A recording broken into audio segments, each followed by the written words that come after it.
All right, this is Detroit's HPTV coming to you out of Detroit, back with another video on this Thursday morning. We got to talk about it. People have a problem from the left with the Alien Enemies Act of 1798. Now, the Alien Enemies Act of 1798 was crafted by Thomas Jefferson, James Madison, and Adams, what they call the Founding Fathers. And reason that they enacted that act because you had a lot of people that had entered this country after the American Revolution that sympathized with France and their revolutions. And the sympathizers who were in this country wanted another revolution in this country. Now, how does it apply now? People are mad that Trump is deporting Venezuelans and immigrants from countries that they think are at peace with the United States because they don't understand fatwas, Islamic jihad. You understand that in the Islamic world, they consider Christians and non Muslims to be kafirs, non believers. They want a worldwide caliphate upon the Sharia law. And their whole mission and ambition is to create Islamic states throughout the world. So, how does that play out with the Christian world?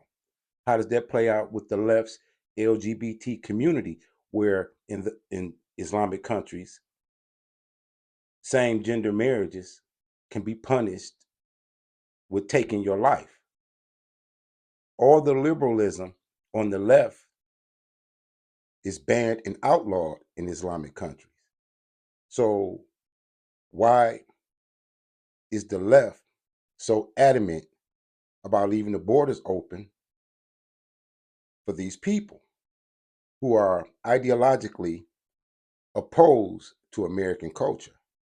See, the Russians created a thing called ideological subversion, which is an assault on a country from the inside because it alters the mentality of the populace, and they become sympathizers with agendas that are totally opposed to their way of life.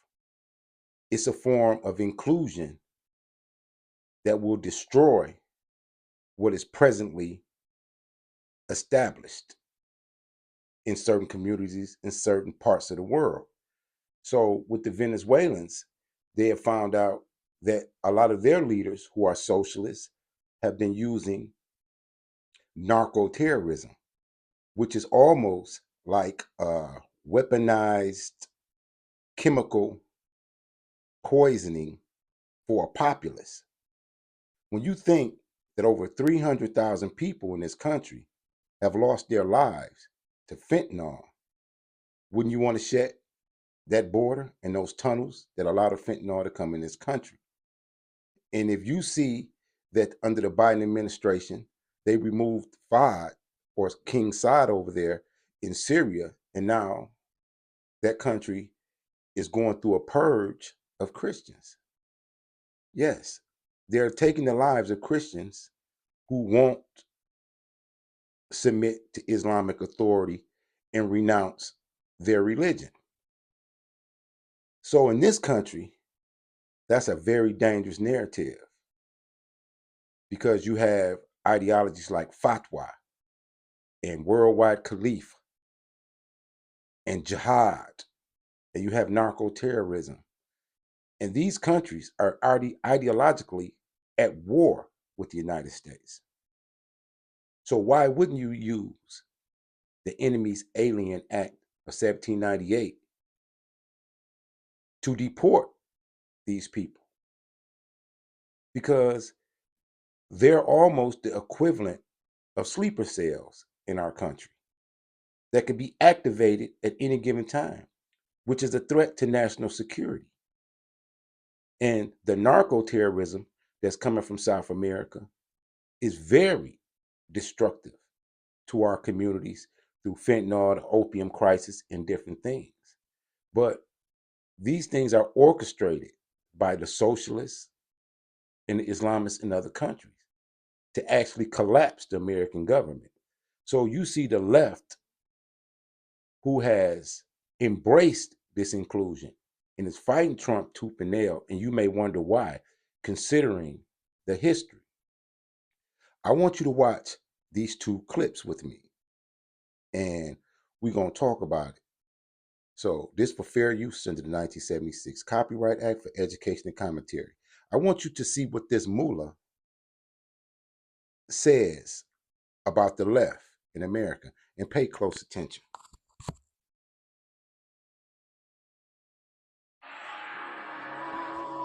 So here's a paradox. In America, we have a political left. It's a progressive left.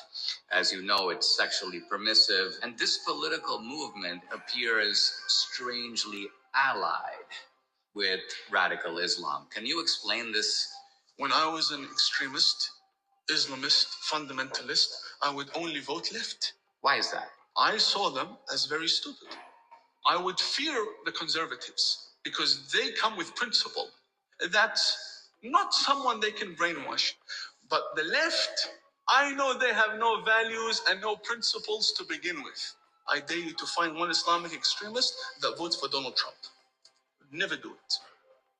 They'd give their vote to the leftist who wants to run around in pride parades. And Islamic extremists are against gays and homosexuals and transgenders, but they want the left to go and get busy with that. They want them go speak about the climate, go speak about abortion, go kill yourselves, go do that. And Allah, she's fighting for abortion rights and all the other.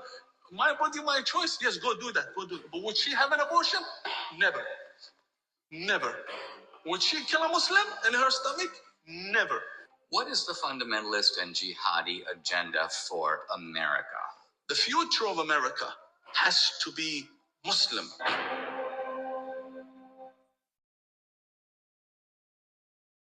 Never pay for your internet again. Discover the Ultralink free Wi-Fi router built.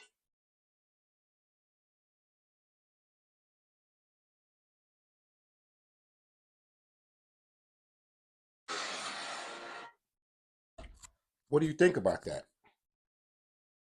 Because what he basically says, the quiet part out loud. You look at Ilhan Omar and Rashida Tlaib on this liberal side. They are totally in support of a leftist agenda, even though it is diametrically opposed to their core beliefs as Muslims. They won't terminate a pregnancy, but they encourage the left and the infidels to terminate their pregnancy. It's an ideological subversion. It's an attack on the nuclear family. It's an attack on the morality of the country so that the country can collapse and be at odds and be bickering about these very things that they're going back and forth about now. They're very upset with Trump for enacting the 1798 Enemy Aliens Act, but they're not telling the people the purpose of it, why it's necessary to expel from this country people who have revolutionary ideologies, who are seditious, who are anti-American, who are anarchists, who are socialists and communists. And they want to say that they have a First Amendment right to espouse their ideas that are contrary to American beliefs. But the First Amendment doesn't protect you from inciting violence and inciting revolution and inciting sedition. These things are not protected because they go to the core security of the nation. That's why the president has the power to utilize this act. So now they stopped entry from a doctor in Boston, Massachusetts, who went to the funeral of Hamas leader. And they said, well, she had a green card. A green card does not make her an American. It does not give her protection under the 14th Amendment. And if she's a sympathizer with Hamas, who is a sworn enemy to the West, then she's subject to that act because she will give aid and comfort to America's enemies. Therefore, the president has to, in the interest of national security, protect the masses and the populace from these type of people who idea of a worldwide revolution or a worldwide caliphate threatens what they call a democracy. But what it really threatens is our constitutional republic. But for some reason, the left has a vested interest in the immorality and the collapse of American values. So they DEI and these things that they use to create this global community is a farce. And it's a way for them to get kickbacks and embezzle and defraud the people by using their congressional powers to fund things like Ukraine and transgendering of mice and all the money that went to Al Qaeda from the US government. Can you see how the leftists have embraced socialism? They've embraced communism. They've embraced revolution that threatens what they call democracy. And they're brainwashing the masses into thinking that that is some type of threat to actual Americans when it's not. It's a safety precaution to protect you from the ideological subversion and the threat that comes from allowing foreign nationals to be in your country, shaping politics and shaping society. Now, I want you to watch this next clip about this doctor that they wouldn't allow back. Check this out.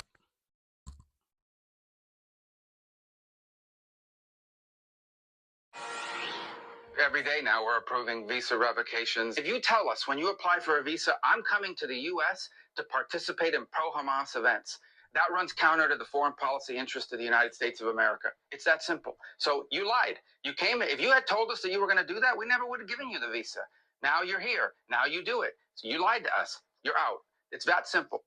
The Trump administration crackdown against hate continues. The DHS announcing that it has denied a Brown University doctor re-entry to the United States because of her support and sympathy for the terror group Hezbollah. That includes attending the funeral of Hezbollah's former leader. And now the elite school is telling international students and staff to avoid travel outside the United States. Joining us now is Brooke Goldstein, Executive Director of the Lawfare Project. Great to have you here. Here's what DHS posted.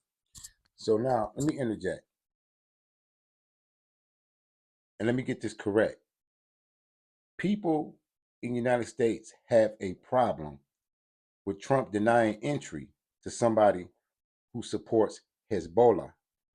And they have a problem with Trump deporting someone who supports Hamas. They also have a problem with the Venezuelans who have migrated and invaded this country, bringing fentanyl and narco terrorism into the country. What is the left's intention for their constituents? Just anything anti-Trump or anything anti-country or anything anti-God. That's what flies on the Democratic side. Why they mislead and misinform their constituents into thinking it's a threat on American constitutionality. It's one big lie that they're telling you. And pay attention to this.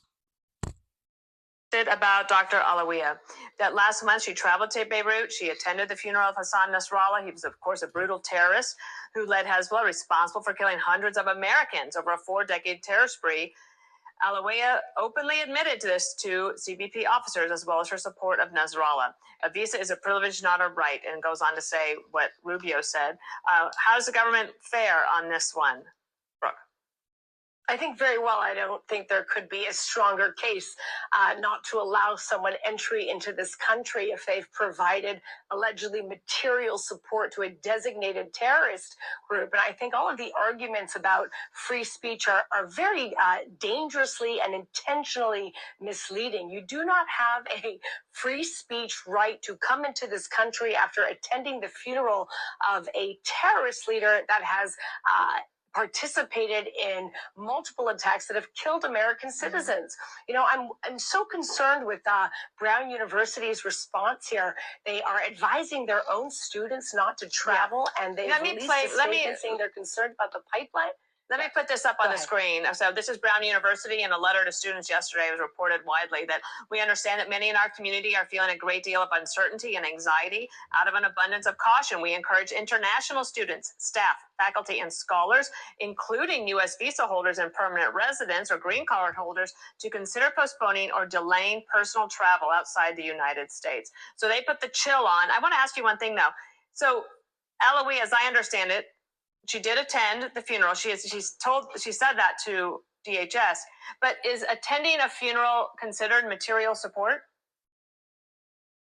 Well, we don't know exactly what she did at that funeral, and I would argue, yes, it is. It's not a matter of free speech. You are flying to a foreign country to show your support for a designated terrorist group. And what's so troubling about Brown University's statement is how many people do they have at that school that they're concerned that they shouldn't travel outside the country. They shouldn't be concerned unless they're importing terror supporters as doctors and medical students. And how would this woman even take the Hippocratic oath when her spiritual leader is Hassan Nasrallah, who has called for the elimination of Americans, who supports the killing of American civilians and Jewish babies, all for the sake of jihad?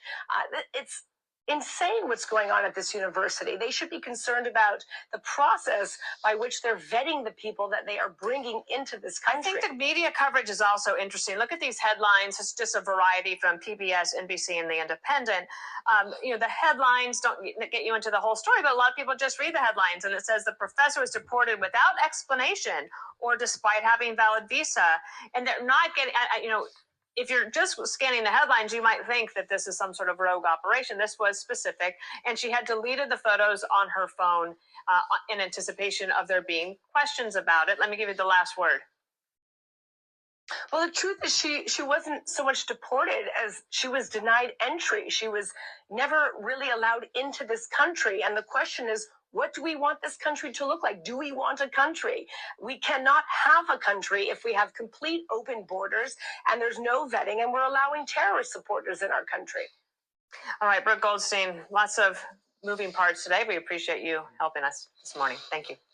All right, there is also this. The Trump administration has until noon today to explain the details of the El Salvador migrant flights to a federal judge or submit a reason for not doing so. The judge appointed by President Obama is also facing impeachment efforts by some on the right. Former Deputy Assistant DHS Secretary Jonathan Fahey joins me now on all of this. Jonathan, good morning to you.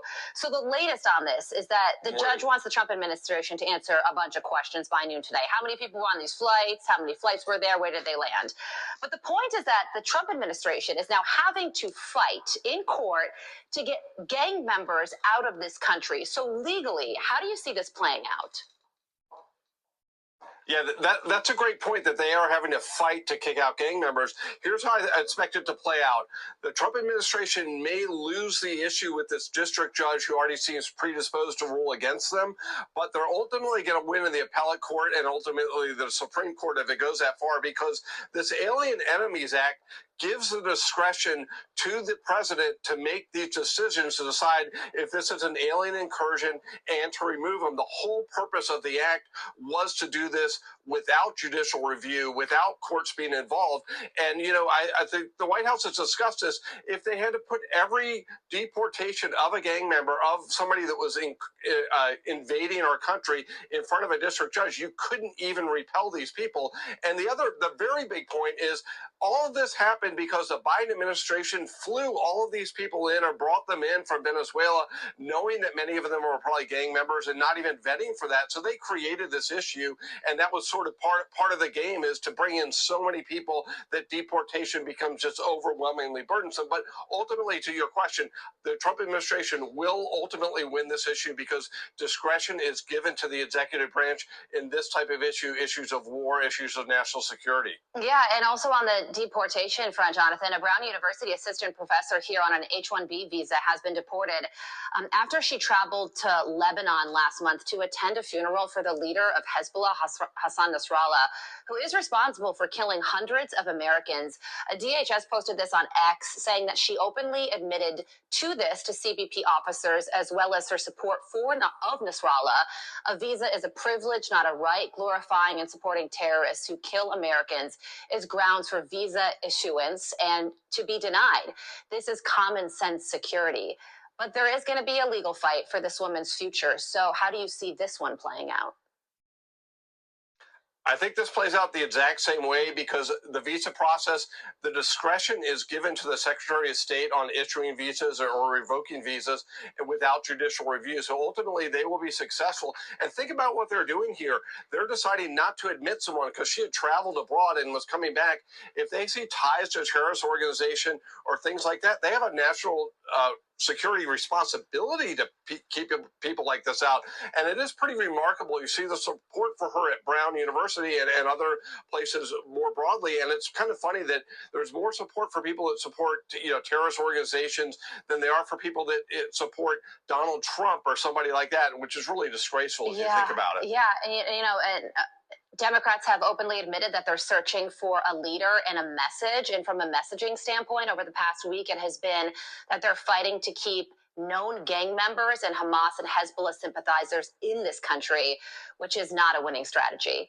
Jonathan, got to leave it there. Thank you so much for joining us. Thank you. You're very welcome. I'm Steve Doocy. I'm Brian Kilmeade. Well, I don't know how you may have processed this up to this point, but you got to think about what we've learned from the Democratic left, that they're projecting. Most of the time, everything they accuse the conservatives of are things they're already doing. And the biggest threat to this so-called democracy, which is a constitutional republic, is ideological subversion. Ideological subversion, which is the indoctrination, manipulation, the psyops that they play on their constituents. Because why are they so upset that these terror sympathizers and narco-terrorists are being deported when they're clearly a threat to national security and a threat to their own constituents? They're taking too much money from Soros and those people who have a globalist agenda, a new world order agenda. Just think what would have happened if Kamala Harris had won this presidency. We would be in trouble.